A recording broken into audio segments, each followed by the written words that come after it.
Hello दोस्तों, कैसे हैं आप। आज की कहानी का नाम है रोटी। संगीता ने देखा एक बूढ़ा मजदूर उसके पुराने मकानों की छांव में बैठकर अपना खाना खाने के लिए निकाल रहा था। संगीता को जिज्ञासा हुई कि देखूं तो सही वो किस प्रकार का भोजन खाता है। फिर वो खिड़की से लग कर खड़ी हो गई। बूढ़े व्यक्ति के पास टिफिन नहीं था, कपड़ों में ही रोटी लपेट कर रखी थी। जब उसने कपड़े की पोटली खोली तो उसमें से बाजरे की 3 रोटियां निकली। रोटियों के बीच में लाल मिर्च की कच्ची चटनी थी, साथ में एक बड़ा सा प्याज था। ये सब देखकर संगीता को अपना बचपन याद आ गया। आज वो एक अरबपति की पत्नी थी, मगर बचपन में उसने भी तो यही सब खाया था। वो दौड़कर रसोई में गई, एक कटोरी में दही और दूसरी कटोरी में सब्जी डाली और उस मजदूर के पास आकर बोली, बाबा आपके पास सब्जी नहीं है, लीजिए दही और सब्जी ले लीजिए। बूढ़े ने सर उठाकर कृतज्ञ भाव से उसकी तरफ देखा, फिर दोनों कटोरियाँ ले ली। संगीता वापस कमरे में आ गई। वो खिड़की के पास खड़ी होकर फिर से देखने लगी। बाजरे की रोटी पर लगी लहसुन मिलाकर बाटी हुई मिर्च अब भी उसे लुभा रही थी। वो खुद भी तो बचपन में ही लहसुन की मिर्च पत्थर पर बाटा करती थी, फिर उस रोटी को अंगारों पर तब तक सेका करती थी जब तक रोटी कुरकुरी ना हो जाती। फिर उस कुरकुरी बाजरे की रोटी को लहसुन के मिर्च के साथ खाने का मज़ा ही कुछ और था। जब मुंह से सीसी करने लगती थी तब छाछ का गिलास साथ में ले लेती थी, फिर एक निवाला मिर्च रोटी का और एक घूंट छाछ की। वो भी क्या दिन थे। संगीता ने देखा वो मजदूर सब्जी और दही के साथ आराम से रोटी खा रहा था, मगर संगीता की नज़र तो उस मिर्च लगी रोटी पर थी। उसके मुंह में पानी आ रहा था। वो फिर से भागकर रसोई में गई 4 पराठे के लिए और उस बूढ़े मजदूर से आकर बोली, बाबा आप ये रोटियां खा लो और मुझे एक बाजरे की रोटी दे दो। कुछ दिनों बाद तलब लगी है। मजदूर ने आश्चर्य से उस अमीर महिला को देखा, फिर बोला, बेटा ये सूखी है, आपके लायक नहीं है। वो अपने मुंह में आ रहे पानी को रोकते बोली, मैं खा लूँगी, आप इस पर लहसुन की मिर्च भी लगा देना।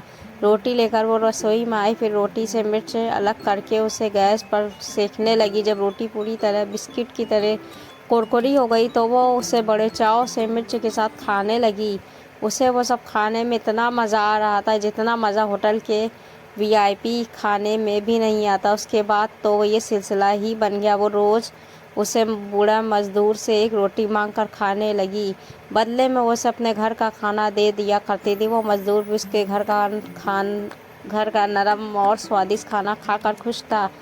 संगीता के बड़े से प्लॉट में नई बिल्डिंग बन रही थी जिस पर करोड़ों रुपए खर्च होने थे। सारा काम ठेके पर दे रखा था। ठेकेदार ने काफ़ी सारे मजदूर और मिस्त्री लगा रखे थे।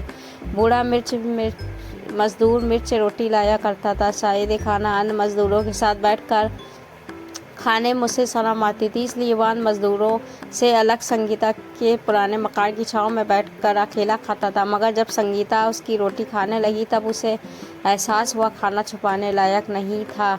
एक दिन संगीता ने उससे पूछ लिया, बोली, बाबा घर में और कौन कौन है, क्या आपका बेटा नहीं है तो इस उम्र में मजदूरी करनी पड़ रही है। बूढ़ा बोला, बेटा नहीं है, बेटी एक बिटिया थी, उसकी शादी कर दी थी मगर बीमारी से वो गॉड को प्यारी हो गई। फिर दामाद ने दूसरी शादी कर ली, मगर फिर मैं अपनी बिटिया को अपने पास ले आया था। उसकी सौतेली माँ के पास नहीं छोड़ सकता था। अब मेरी नातिन 20 साल की हो गई, अगले महीने उसकी शादी। उसी के लिए मैं और मेरी बीवी पैसे जोड़ रहे हैं। फिर संगीता ने बाबा से उसके पता ठिकाना लिया और शादी में आने के लिए हाँ भी भर दी।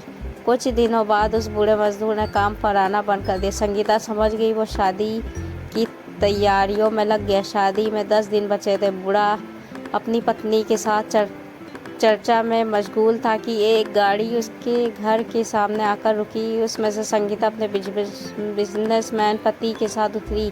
दोनों पति पत्नी उनके पैर लगे, फिर संगीता छूने लगे। संगीता बोली, कैसे हो बाबा। बूढ़ा बोला, अच्छा हूँ बेटी। संगीता बोली, बाबा आपने बिटिया के दहेज का सामान खरीद लिया क्या। बूढ़ा बोला, नहीं बेटी, अभी हम पति पत्नी उसी पर चर्चा कर रहे थे। संगीता बोली, बाबा मैं बिटिया के लिए दहेज का सामान खरीद लाई हूँ, अभी कुछ देर में पहुँच जाएगा और मेरे पति चाहते हैं कि इस शादी में जो भी खर्चा लगे हम उस वहन करें। हम उसे बूढ़े और बुढ़िया की आंखों में आंसू झलक आए। बूढ़ा बोला, ऐसा ना करो बेटी, नातिन की शादी के लिए मैंने भी पैसे इकट्ठा किए।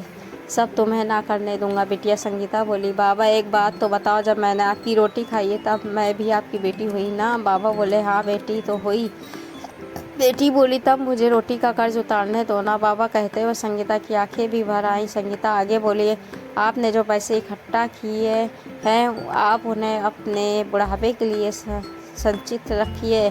इस शादी में सारा खर्च मेरा लगेगा। मुझे अपना बेटा समझ लिए ना? बाबा बूढ़ा भाव विभोर हो गया, उसका गला भर आया। फिर संगीता उसके गले लगते हुए रो पड़ी। उसके बाद बूढ़े मजदूर की नातिन की शादी बड़ी धूमधाम से हुई। शादी का सारा खर्चा संगीता ने उठाया। संगीता अब संतुष्ट थी, उसने रोटी का कर्ज उतार दिया था। बूढ़े मजदूर की नातिन की शादी को अभी कुछ ही दिन हुए थे कि संगीता के पति के पास उसके एम्प्लॉय का फ़ोन आया। बोला, सर परसों जिस कंपनी का हमने टेंडर भरा था वो हमें मिल गया, बधाई हो। संगीता का पति आश्चर्यचकित रह गया। उसने बेमन से वो टेंडर भरा था, उसे वो टेंडर मिलने की जरी भी आशा नहीं थी, फिर भी उससे मिल गया था क्योंकि उसमें किसी गरीब की दुआओं का असर था। ये कहानी आपको कैसी लगी? अच्छी लगी